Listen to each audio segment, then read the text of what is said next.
Now let's continue with the section C की हम बात करते हैं। देखो बेटा क्वेश्चन नंबर 26 की गिवन है बेटा, ये ना आपके इंपॉर्टेंट क्वेश्चन है, ये ऐसा क्वेश्चन तो आएगा डेफिनेटली। ठीक है, तो ऐसे क्वेश्चन में क्या करना होता है, पहले तो हम क्या करते हैं बेटा, let us assume that 5 plus 2 root 3 is a rational number। Rational number, ठीक है, मान के चलते ये आपका क्या है, रैशनल नंबर है। ठीक है, तो इसका मतलब है देयरफॉर जो हमारा होगा 5 प्लस 2 रूट 3 को हम लिख सकते हैं बेटा किसके बराबर है, पी अपॉन में क्यू के बराबर ले सकते हैं, जहाँ पर where p and q are coprime है बेटा आपके। ठीक है, इनमें कुछ भी कॉमन नहीं है, एस सी एफ कुछ भी नहीं है वरना के अलावा। अब अगर हम इसको सिंप्लीफाई करते हैं बेटा आपको यहाँ से मिलेगा, आप लिख सकते हैं इसको 2 रूट 3 इक्वल्स टू होगा पी अपॉन में क्यू माइनस 5। ओके, और इसको हम ऐसे लिख सकते हैं कि root 3 is just equals to 2, ये हो जाएगा बेटा सॉरी पी माइनस में इसको लिख सकते हैं 5 क्यू अपॉन में एलसीएम लेकर के आपका आएगा 2 क्यू यहाँ पर आएगा। कोई दिक्कत बेटा चेक करने एक बार। ठीक है, अब बेटा आपको पता है कि सिंस आपको गिवन क्या है, since root 3 is an irrational number. ठीक है, और हमें पता है बेटा पी क्यू और जो नंबर हमारा 5 है और एट 2 है are rational numbers.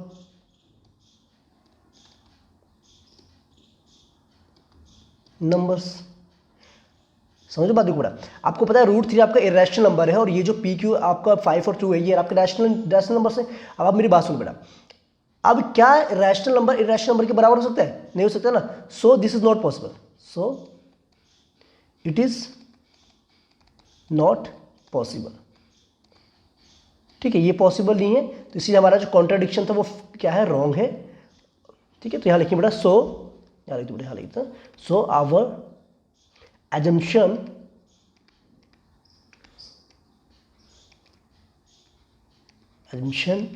was wrong। Okay, you can write it like this, 5 plus 2 root 3 is an irrational number, hence proved। It's clear to all? Okay बच्चे, डन। तो ये चीज़ आपने ध्यान रखनी है, और ऐसा क्वेश्चन बेटा डेफिनेटली आपके एग्जाम में देखने को मिलेगा। ओके, नंबर 27 क्या कहता है, if zeros of the polynomial x square plus p x plus q are double in the value of the zeros of polynomial 2x square minus 5x minus 3, then what is the value p and q. अब मेरी बात सुन, देखो आपको जो quadric polynomial given है ना ये वाला, इसके अकॉर्डिंग देखा जाए तो आपको पता बेटा अल्फा प्लस बीटा कितना हो जाएगा आपका, इसका ये हो जाएगा आपका माइनस बी अपॉन में ये होता है, और बी ऑलरेडी आपका माइनस में, तो यानी कि प्लस में 5/2 हो जाएगा आपका ये। ओके, सिमिलरली बेटा आपका अल्फा इंटू बीटा जो हो जाएगा वो भी आ जाएगा आपका सी अपॉन में ए के बराबर होता है, डन और नॉट। और सी कितना है बेटा आपका माइनस का 3 है, अपॉन में 2 आपका ए हो जाएगा, कोई दिक्कत नहीं। अब बोला गया जो हमारे पास क्वाड्रिक पॉलिनोमियल गिवन है ना ये वाली, इसके जीरोस क्या इसका डबल है, तो इसका मतलब ये हुआ, आपको पता है बेटा जब क्वाड्रिक पॉलिनोमियल निकालते हो आप ड्राइव करते हो तो उसके लिए आपको क्या करना पड़ता है, जनरल फॉर्मुला बनाना पड़ता है ये वाला आपका एक्स का स्क्वायर माइनस में सम ऑफ जीरोज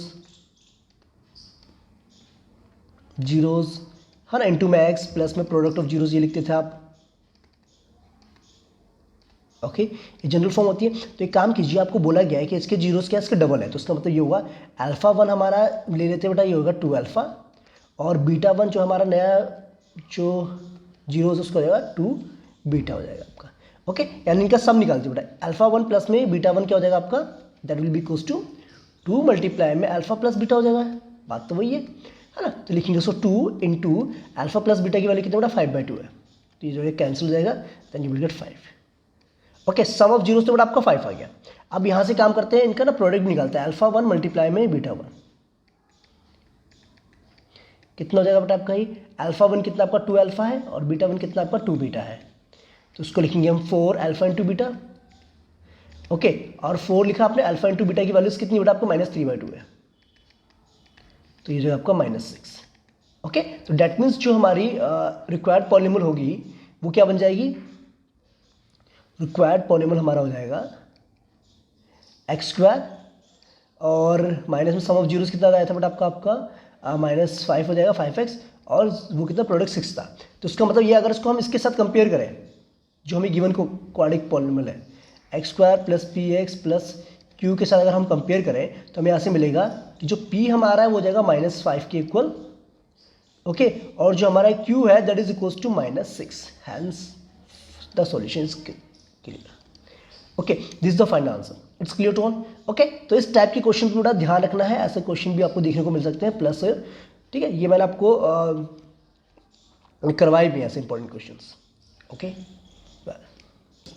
देखो 28 क्वेश्चन में क्या बोला गया है, a train cover certain distance at a uniform speed, if the train would have been 6 kilometre per hour faster it would have taken 4 hour less than the schedule time. देखो बेटा बात सुनो, क्या कह रहा है कि अगर आपकी ट्रेन है वो एक यूनिफॉर्म स्पीड से ट्रेवल करती है, ओके, अगर उसकी स्पीड को मैं 6 किलोमीटर पर आवर कम कर दूं तो उसका जो क्या कहते हैं टाइम लगता है उसको 4 घंटे कम लगता है। दूसरी बात में कह रहा है कि अगर मैं 6 घंटे कम कर दूं उसकी स्पीड को, 6 किलोमीटर पर आवर कम कर दूं तो उसकी जो है ना टाइम कितना लगता है, 6 घंटे ज़्यादा लगता है। तो बताइए what is the length of the journey, find the length of the journey, यानी कि हमें क्या निकालना है, बेसिकली डिस्टेंस निकालना है टोटल। तो डिस्टेंस कैसे निकालेंगे, देखिए बेटा सुनो, पहले बात सुनो, पहले एक काम करो बेटा, स्पीड को आप मान लीजिए let the speed v x kilometre per hour, okay, x kilometre per hour मान लिया हमने, और टाइम लगता है जब स्पीड इतनी होती है तो हमने माना टाइम लगता है y kilometre, sorry y hour लगता है टाइम, ठीक है। इसका मतलब ये डिस्टेंस जो ट्रेवल करेंगे वो कितना हो जाएगा बेटा, आपका distance will be x into y हो जाएगा, स्पीड इंटू टाइम होता है किलोमीटर, इट्स क्लियर नोट। अब कह रहे हैं कि अगर मैं स्पीड को 6 किलोमीटर बढ़ा दूं तो टाइम मेरा कितना हो जाता है बेटा, तो अगर मैं स्पीड को 6 किलोमीटर पर आवर की स्पीड में बढ़ा दूं और टाइम मेरा कितना होता है बेटा, टाइम मेरा कम हो जाता है, कितना, 4 घंटे कम हो जाता है। तो ऑब्वियसली बात है डिस्टेंस तो उतना ही रहेगा, डिस्टेंस में तो कोई फ्लक्चुएशन नहीं आएगा। अब इसको सॉल्व कीजिए तो यहाँ से आपको मिलेगा xy प्लस में 6y माइनस में 4x माइनस 24 इक्वल्स टू में xy से xy कैंसिल हो गया, तो यहाँ से आपको कंक्लूजन मिलेगा, ये मिल जाएगा आपका 6y minus 4x equals to 24। अब इसमें से बेटा एक काम कीजिए, किसको, और 2 कॉमन निकाल दीजिए, तो आपका 3y माइनस 2x इक्वल्स 12 हो जाएगा। Let it be question number 1, no problem. अब कह रहा है सेकंड टाइम में क्या कह रहा है कि अगर ट्रेन की स्पीड जो है 6 किलोमीटर कम हो जाती है, 6 किलोमीटर पर आवर कम हो जाती है, और टाइम कितना बढ़ जाता है बेटा, टाइम बढ़ जाता है 6 आवर्स, डिस्टेंस उतना ही रहेगा, डिस्टेंस में कोई फ्लक्चुएशन नहीं आएगा। तो उसको भी सॉल्व कीजिए, मिलेगा आपका xy minus 6y plus 6x minus 36 equals to xy से xy कैंसिल हो गया, you will get minus 6y plus 6x equals to 36। Okay, तो यहाँ से अगर हम 6 को कॉमन निकालते हैं हमें मिलेगा माइनस y प्लस में x equals to 6। Let it be question number 2। Check कर लीजिए बेटा, यहाँ तो कोई कन्फ्यूजन आपको तो नहीं, दैट्स गुड। ओके बच्चे, अब आती बेटा मुद्दे की बात। देखो मुद्दा क्या है यहाँ पर आपका, इतनी बात समझ में आएगी। अब एक काम करते हैं बेटा, इनको एलिमिनेशन मेथड से सॉल्व करते हैं। देखो आपको पहली इक्वेशन क्या थी, 2 3y माइनस में 2x इक्वल्स टू 12 थी ना, और सेकंड इक्वेशन क्या बेटा, माइनस y प्लस में x इक्वल्स 6 है। तो एक काम करो, सेकंड इक्वेशन को 3 से मल्टीप्लाई कर दो, देखो minus 3y plus 3x equals to 18। Add कर दीजिए तो 3y कैंसिल हो गया, ये आपके पास आएगा x इज इक्वल्स टू कितना आ गया, 12 प्लस 18 30। ओके, तो स्पीड तो हमारी आ गई बेटा 30 किलोमीटर पर आवर आ गई, ठीक है। अब इस वैल्यू को आप डाल दीजिए इक्वेशन 2 में पुट कर दीजिए, यहाँ से आपके x y की वैल्यू निकल जाएगी, तो y माइनस में प्लस 30 इक्वल्स टू 6, यानी कि हमारे पास आएगा माइनस y इक्वल्स टू जाएगा आपका 6 माइनस 30, यानी minus y equals to minus 24, और that means y is equals to 24। Okay, तो यानी कि आपको बचा पता चल गया स्पीड आपकी 30 किलोमीटर पर आवर है और टाइम लगता है आपको 24 आवर्स लगता है। तो डिस्टेंस कितना होगा, तो distance is just given up by, distance आपका होता है स्पीड इनटू टाइम, कितना होगा, स्पीड इनटू टाइम होता है। और स्पीड कितनी है आपकी 30 किलोमीटर पर आवर, टाइम कितना लग रहा है 24 लग रहा है, तो कितना होगा आपका ये,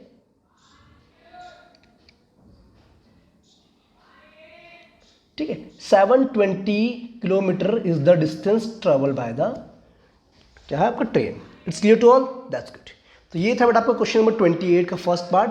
अब देखते हैं बेटा ऑप्शन में जो सेकंड और पार्ट में दे रखा देखो बेटा क्वेश्चन यहाँ पर क्या कह रहा है, अनुज के पास कुछ चॉकलेट्स है, उसने तो दो पार्ट्स में डिवाइड कर दिया, ए और बी में। पहले वाले को उसने बेटा 2 रुपये पर 3 चॉकलेट्स की बेची और सेकंड वाले में उसने 1 रुपये पर चॉकलेट से उसे बेची। तो इसका मतलब एक मान के चलो बेटा ए जो है ना, ए आपका स्लोट था, उसमें क्या नाम है आपका, ए पार्ट में एक्स नंबर ऑफ चॉकलेट्स थी और बी पार्ट में let the number of chocolates भी वाई, हमने वाई चॉकलेट्स मान लिया, कोई दिक्कत की बात नहीं है। अब बोला क्या कर रहा, पहले बात में कह रहा है ए के अंदर पास जो एक्स हमारे पास चॉकलेट्स थी उसको उसने 3 चॉकलेट 2 रुपये के हिसाब से बेची, यानी कि एक चॉकलेट की जो कॉस्ट होगी वो 2/3 हो जाएगी। ओके, और वाई नंबर ऑफ चॉकलेट्स ने 1 रुपये के हिसाब से बेची थी, यानी कि टोटल कितना मिला उसको, 400 रुपये मिला। ओके, अगर आप इसका एलसीएम लेंगे तो आपको मिलेगा 2x प्लस में 3y, ये हो जाएगा आपको 1200 के बराबर। Let it be question number 1। Clear? Okay, given let wait आप खुद लिखना बेटा प्रॉपर तरीके से, ठीक है। सेकंड वाले में क्या कर रहा है कि अगर वो फर्स्ट लोट वाले को 1 रुपये की चॉकलेट के हिसाब से बेचता है और सेकंड वाले को 5 चॉकलेट और 5 रुपये के हिसाब से बेचता है, यानी कि पहली बात सुनो, यानी कि एक्स चॉकलेट ने 1 रुपये की बेची और यहाँ पर एक चॉकलेट की कॉस्ट हो जाएगी 4/5 हो जाएगी, तो टोटल कितना होता है, 460 होता है। ओके, जब आप इसको सिंप्लीफाई करेंगे तो आपको मिलेगा 5x प्लस में 4y इक्वल्स टू, जब इसको मल्टीप्लाई करेंगे कितना आएगा, 2300 आ जाएगा आपका। ठीक है, ये आपकी होगी सेकंड इक्वेशन। ओके, अब हमें इनको सॉल्व करना है। अब सॉल्व कैसे करेंगे, देखो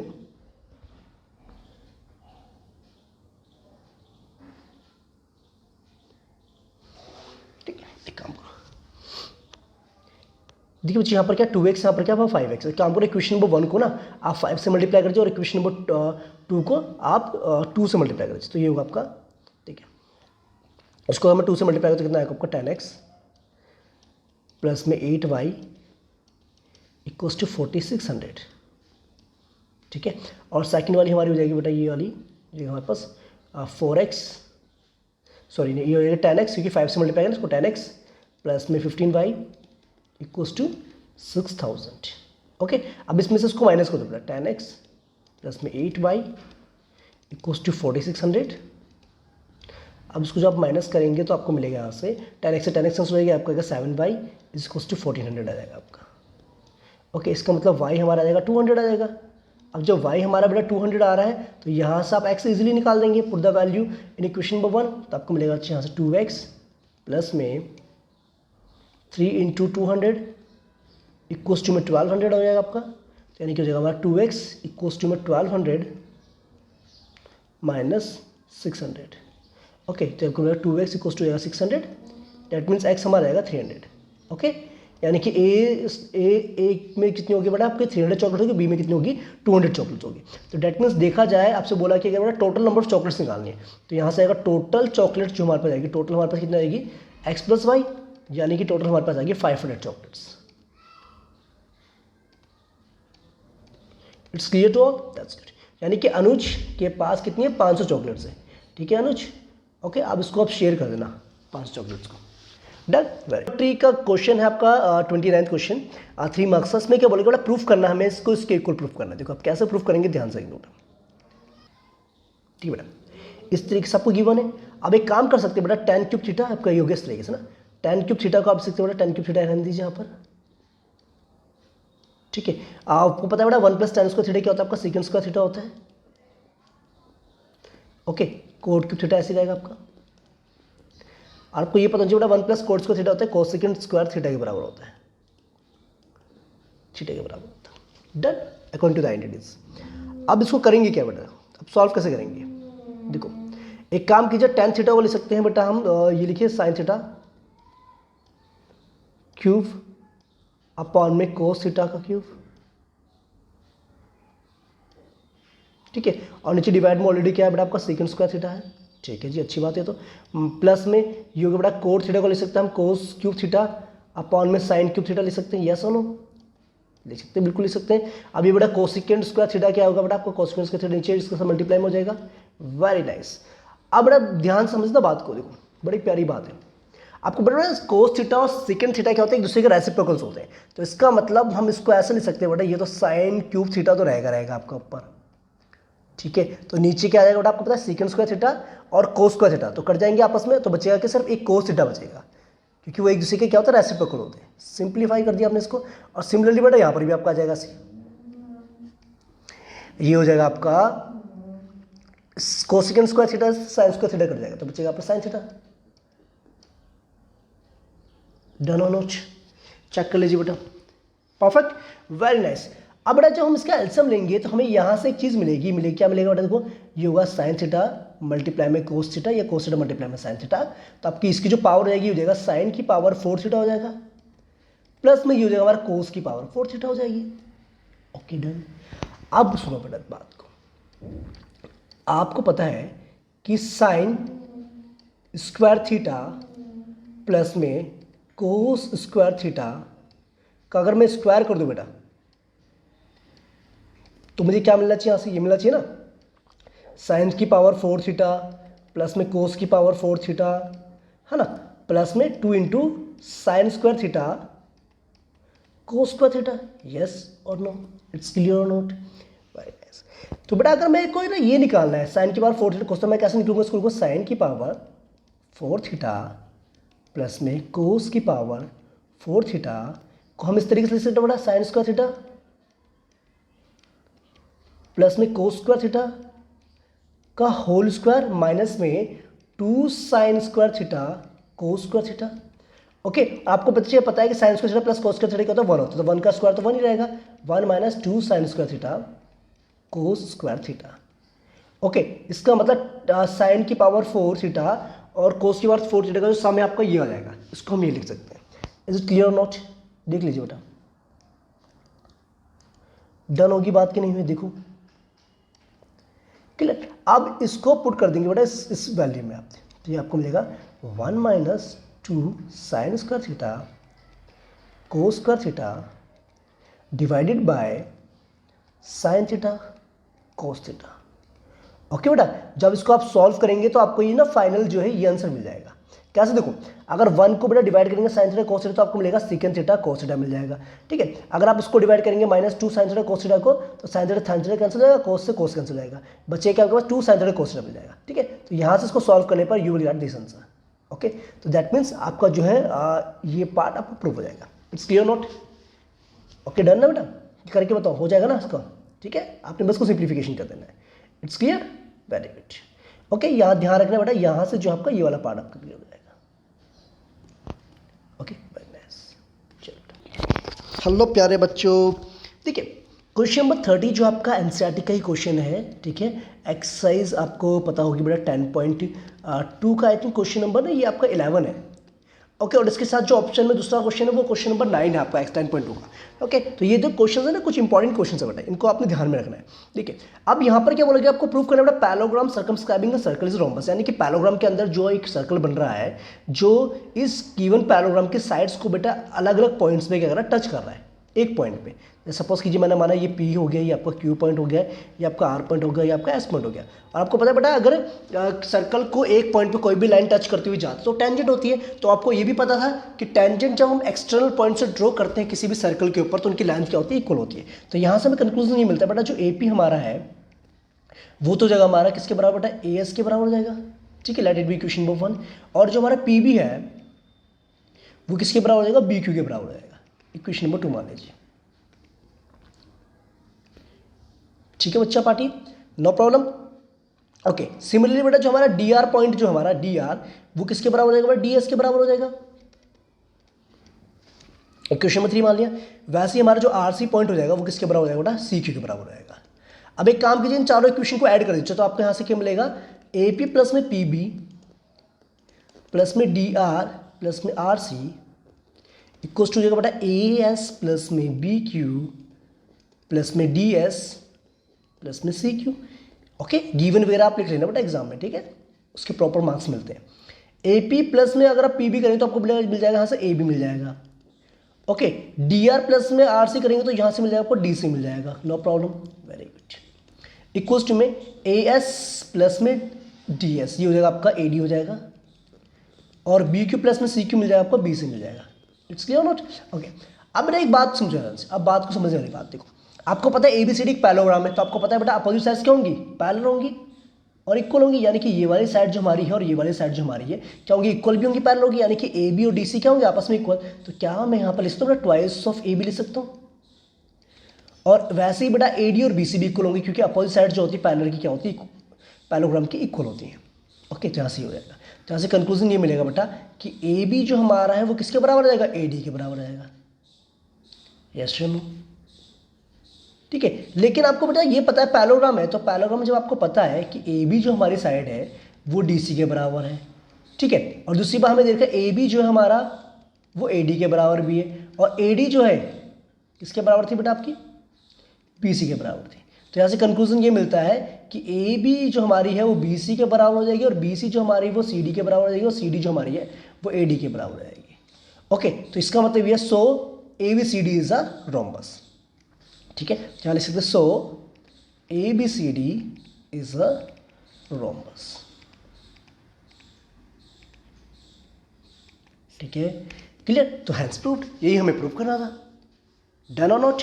ओके, बस यहाँ पर एक चीज़ का ध्यान रखेंगे, यहाँ पर आपको मेंशन करना पड़ेगा थ्योरम 10.2 कि क्या करना पड़ेगा, length of tangents drawn from external point to a circle are of equal length. ठीक है, यहाँ पर थ्योरम नंबर 10.2 आप मेंशन करेंगे। ठीक है, 10.2 पूरी मेंशन करनी, ये सिर्फ 10.2 मत लिख के आ जाना बेटा पर। Okay, very nice. चलिए बेटा देखिए बच्चे, और वाले क्वेश्चन की बात करते हैं, जिसमें क्या बोला गया बेटा, ये क्वेश्चन नंबर 9 आपका है एनसीईआरटी का 10.2 का। हमें गिवन बेटा एक्स वाई और एक्स डैश वाई डैश का टेंजेंट बना रखे हमने, पैरेलल टेंजेंट्स। ठीक है, ओ सेंटर है। अब एक बेटा एक और गिवन है कि ए बी एक टेंजेंट है जो सी पॉइंट पर से करे। तो बताइए कि जो एंगल ए ओ बी है ना बेटा वो कितना है आपका, ये फाइनल ए ओ बी हमें निकालना है। तो कैसे निकलना है, बाकी गिवन वगैरह जो है वो सारा आप मेंशन कर देंगे, सिंपल सी बात है। ओके, अब सुनो बेटा, आपको पता है ए एक्सटर्नल पॉइंट है और ये क्या टेंजेंट है, तो आपको पता है ये वाली जो लाइन आपकी होगी ये आपस में इक्वल होंगी।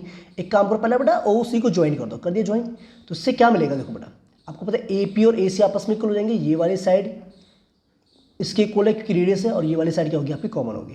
तो उसको मानो बेटा ये एंगल 1 ले लीजिए, इसको ले लीजिए आप एंगल 2, इसको एंगल 3 ले लीजिए, और इसको एंगल 4 मान लीजिए। ठीक है, देखो पहले चलते हैं ट्राइंगल, क्या नाम है इस ट्राइंगल का, ए ओ पी एंड ट्राइंगल दूसरा क्या था आपका ए ओ सी।